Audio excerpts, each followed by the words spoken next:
Entendendo? A gente vê, né, tantas pessoas, né, com aquele questionamento, qual é o propósito de Deus para minha vida? Qual é o meu propósito na Terra? Você acredita que faz parte desse propósito, não do propósito individual, mas nós, como seres humanos, atingirmos mais e mais pessoas pela Sim. palavra? Sim. Isso já é o maior propósito que existe. Porque, Olha. gente, a partir do momento que eu comecei a conhecer, eu tenho...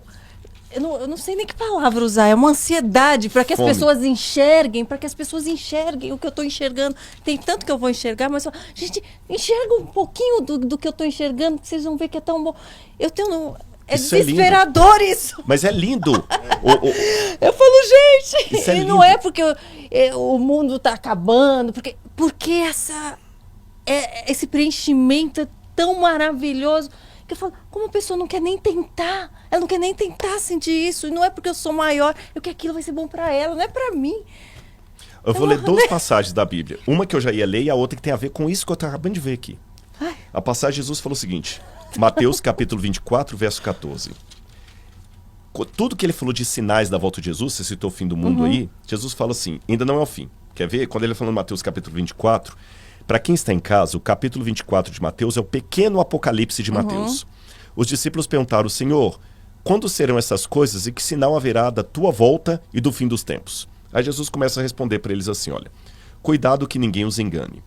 Pois muitos virão em meu nome dizendo, eu sou o Cristo, e enganarão a muitos. Vocês ouvirão falar de guerras, rumores de guerras, mas não tenham medo. É necessário que tais coisas aconteçam, mas ainda não é o fim. Então, se levantará nação contra nação, reino contra reino, haverá fomes e terremotos em vários lugares. Mas tudo isso é o princípio das dores. Aí ele fala, e será pregado o evangelho do reino a todo mundo, como testemunho a todas as nações, então virá o fim. Então, a volta de Jesus acontecerá quando o mundo inteiro for advertido a esse respeito. Agora, com relação à sua experiência, eu vou te mostrar na Bíblia o que eu estou vendo aqui. Você está experimentando a coisa mais linda que eu espero que todo mundo experimente. Não estou falando só para fazer média com você, não. Porque você falou do olho brilhar e o seu está brilhando. Você está experimentando aquilo que a gente chama na Bíblia de primeiro amor. E quando eu digo primeiro amor, não é um primeiro amor banal. É aquele amor que enche mesmo a gente. E Jesus, quando advertiu no Apocalipse a igreja de Éfeso, ele advertiu a igreja de Éfeso justamente por perder esse sentimento que você está tendo aí. Ele fala assim para a igreja de Éfeso, ele fala assim, olha, contra você eu tenho apenas uma coisa, que pena, você abandonou o primeiro amor. Sabe, quando a gente ama Jesus, é uma coisa tão linda que não dá para explicar isso que você falou. Não dá, quem tá de fora fala que é fanatismo. Gente, não é. E é uma coisa que eu vou falar para você que está em casa. Eu posso até olhar para a câmera aqui, né? Olha, isso que a Karina experimentou, que eu experimentei, que a gente experimenta todos os dias, ainda que eu seja o mais didático de todos os professores, ainda que a Karina pegue todo o conhecimento que ela tem de atuação, de teatro e use toda a linguagem que ela tem para explicar, é inexplicável. Sabe por quê? Porque isso que a gente experimentou aqui do encontro com Jesus é como o sabor de uma fruta exótica que você comeu pela primeira vez e se deliciou com ela.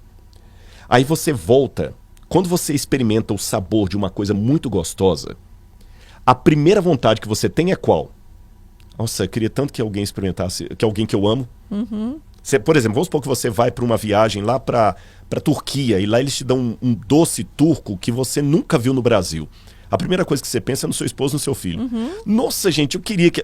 Aí eu vou levar uma caixinha para eles experimentarem no Brasil. Meu filho é assim, a gente vê na criança. Às vezes eu não quero comer, meu filho. Mamãe, mas prova, mas é tão bom, mas tão prova, bom, mamãe. prova. Tá muito bom, mamãe. Exatamente. E por que você quer? Porque você quer que ele tenha a sensação que você tem. Daí a insistência. E em segundo lugar, aí tem um limite. Porque sensações emotivas ou degustativas, você não explica. Você testemunha. Então, por mais que o gosto seja delicioso, você não tem como desenhar, não tem aplicativo ainda que dá a sensação do gosto.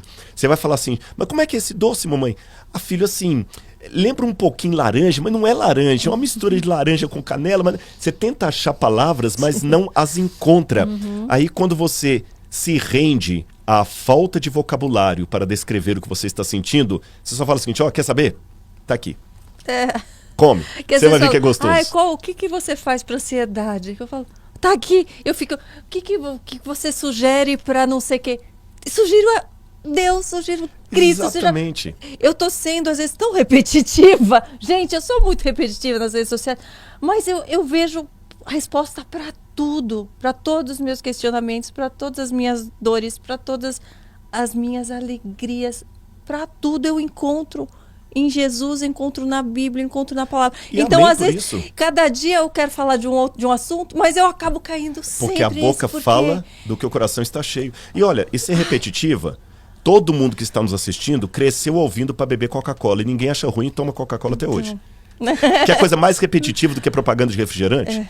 50 anos, eu não sei quantos anos que tem, 100 anos que está aí, o mesmo slogan, a mesma marca, e todo mundo compra. Agora, Jesus, a gente coloca... Gente, a gente não está querendo enfiar a goela abaixo de ninguém, não, mas é porque mudou tanto a nossa vida. Veja bem, o Evangelho, ele pega pessoas nas mais diferentes experiências. Tem uns que vêm da depressão, outros vêm do uso de drogas, o outro vem de um desentendimento familiar, outro vem até de uma carreira brilhante, com fama, com tudo.